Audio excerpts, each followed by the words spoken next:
ponente es el doctor Genaro Fernández Valencia, del Hospital Clínic también, de Barcelona, y nos va a hablar de rehabilitación precoz, cómo reducir el tiempo de rehabilitación. Gracias, Genaro. Gracias. También agradecer la invitación. Me gustaría preguntar en la sala, a mano alzada, ¿cuántos hoy en día están utilizando, si estáis utilizando drenaje después de una prótesis primaria de cadera? Muy bien. Más de la mitad. ¿Cuántos de los presentes están sondando sistemáticamente a los pacientes con prótesis primaria de cadera? Vale. Pues no seguiré preguntando. Creo que la charla es interesante. Yo vengo de Barcelona, como sabéis. Estoy con el doctor Gallar. Trabajo en el Hospital Clínic. También tengo actividad privada en Clínica Sagrada Familia. Y en los dos centros aplicamos la misma filosofía. La pregunta es ¿cómo recuperar antes? Y la respuesta es haciéndolo bien. Y todos queremos hacerlo bien. Pero ¿qué es lo que está bien hecho? Es una cosa que se puede cuestionar. Y muchas veces lo hacemos más por una inercia, por lo que hemos aprendido y lo que siempre nos ha funcionado, pero no lo hacemos en base a medicina basada en la evidencia. La medicina basada en la evidencia tiene muchos defectos y por eso a veces se denomina más la medicina basada en la mejor evidencia disponible. Pero hay tanto que se ha investigado y tanto que se sabe que hoy por hoy algunas cuestiones, como colocar drenaje a un paciente, deberían erradicarse de la cirugía primaria de cadera. Si algo queda de esta charla que os doy es que si no habéis leído este artículo, os lo recomiendo encarecidamente.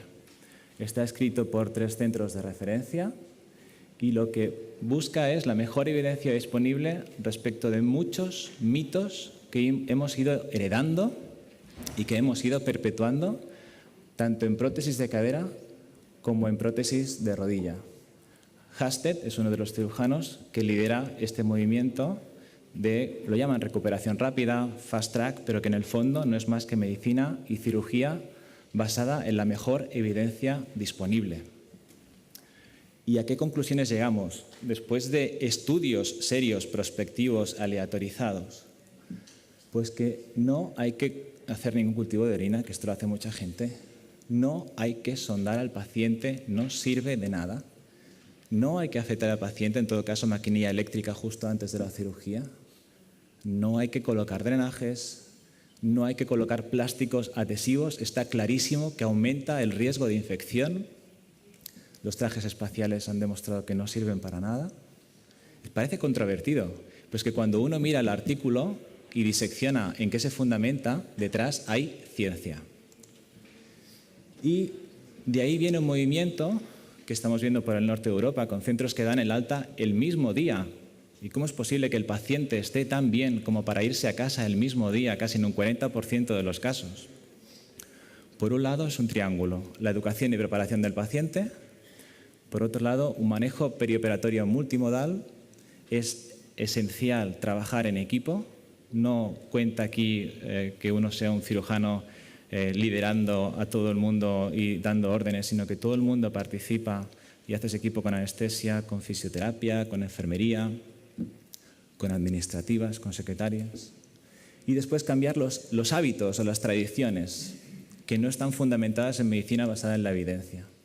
Y es un cambio de paradigma que algunos describen como los pingüinos que viven en un iglú y hay un pingüino que se está dando cuenta que el iglú se derrite y hay que cambiar de iglú, ¿no?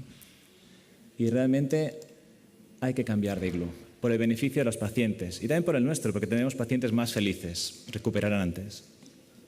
Presentamos lo que está pasando en el Hospital Clínic en los últimos años, 2015, 2016, primer trimestre de 2017.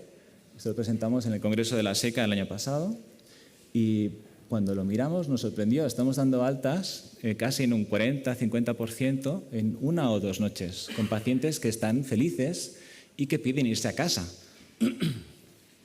La preocupación es, estás echando al paciente, se va a complicar. se va a caer en casa, va a tener una trombosis, se va a infectar la herida. Como le das el alta pronto, el paciente irá a urgencias y volverá a ingresar. Entonces lo que hicimos fue revisar uno por uno todos los pacientes de 1 a 2 noches versus 3 o más noches y no tuvimos diferencias significativas en complicaciones, reingresos o visitas a urgencias. Así que del 2008 al 2018, y son solo 10 años, tenemos un cambio de paradigma. Nosotros poníamos siempre cajón antirrotatorio, siempre indicábamos reposo en cama 2 o 3 días, porque claro, es una cirugía importante. Transfusión, transfundíamos casi a 1 de cada 3 pacientes. Dejábamos drenaje 1 o 2 días. Todo esto supone un manejo también por parte de enfermería, una carga importante, cambio de apósitos, etc. El sondaje vesical, que si lo retira, que si no lo retira, que si no recupera la micción, que volvemos a sondar, interconsulta con urología y después un alta con ambulancia. Y ahora, en 2018, estamos haciendo una movilización precoz dentro de la hora y media o 3 horas después de la cirugía. Tenemos una tasa de transfusión de 1/70. No llevamos drenajes y no pasa nada. No ponemos sonda vesical y no pasa nada. Y el alta, la inmensa mayoría de pacientes se va por medios propios. La estancia era de 5 a 6 noches. Ya tenemos una estancia, en muchos casos, de 1 a 2 noches. ¿Y en qué se fundamenta esto? Pues, por un lado, preparación, hablar con el paciente, consejos básicos, bajar de peso, dejar de fumar, o al menos dejar de fumar 2 o 3 semanas antes, baja mucho riesgo de complicaciones, que no venga con infecciones, que no venga con úlceras, no dar AINES, 7 días antes de la operación. Y hay un circuito de enfermería prequirúrgica, gestora de pacientes y visita de anestesiólogo antes de la cirugía para cerciorarnos de que todo se coordina adecuadamente. Y de todo, el número 13 es otro concepto que también querría dejaros, que es que el paciente, de forma ideal, no debe afrontar la cirugía con una hemoglobina por debajo de 13 gramos decilitro. Eso aumenta el riesgo de transfusión 5 veces. Y es un objetivo de anestesia el conseguir que el paciente esté por encima de 13, bien con hierro endovenoso o con eritropoyetina.